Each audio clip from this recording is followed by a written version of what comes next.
And it was all smiles at This Morning last week as Holly Willoughby ushered in the new post-Schofield era, albeit with troubling problems.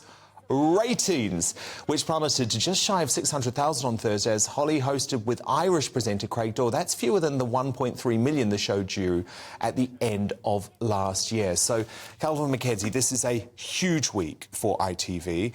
This Morning is in total meltdown. It's not working, people aren't watching, the advertisers are running away. And Carolyn McCall, this woke chief executive who's got rid of star after star after star, has to face MPs and try and justify how she allowed this situation to happen on her watch. Well, she will be quite clever. Let's doubt that. But the truth about the matter, every time she makes a decision, ITV lose more audience. So she decides to get rid of Piers, who, by the way, turned out to be 101% correct. She decides to get rid of him. What happened? Down goes the ratings. She decided to get rid of Jeremy Kyle. Down goes the ratings. The funny thing about them is they've all ended up at Talk TV. And what's happened there?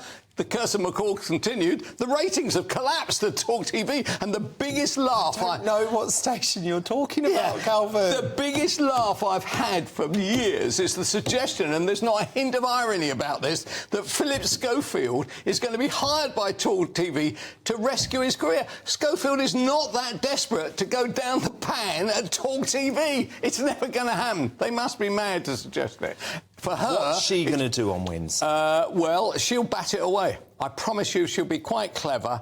And she... But how can she do that when I actually have the email that she was sent in March 2020 with this former This Morning staff member saying, here's the guy, this is what's happening on your watch? How can she deny that she knew? She was sent an email from a whistleblower.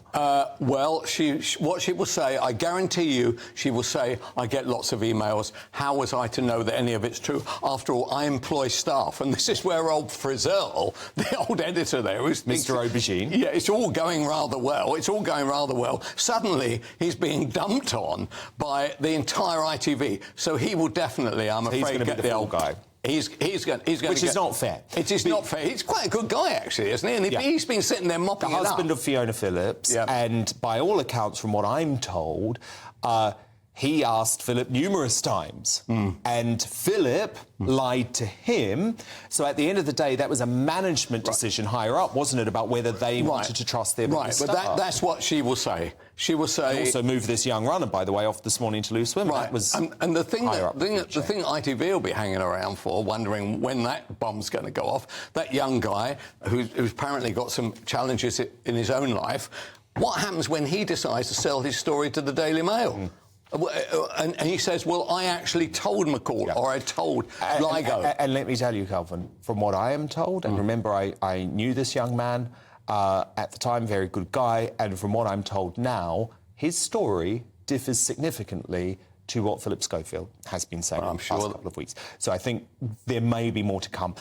I'll remind you that in a statement, ITV's chief executive, Carolyn McCall, has said when rumours of a relationship between Phillip Schofield and an employee of ITV first began to circulate in late 2019, early 2020, ITV investigated and did not find any evidence of a relationship beyond hearsay and rumour. Phillip made assurances to us and his agency, which he now acknowledges were untrue, and we feel badly let down. And remember, a special edition of the show on Wednesday night into ITV's scandal, analysing exactly what went down in Carolyn McCall's bombshell evidence.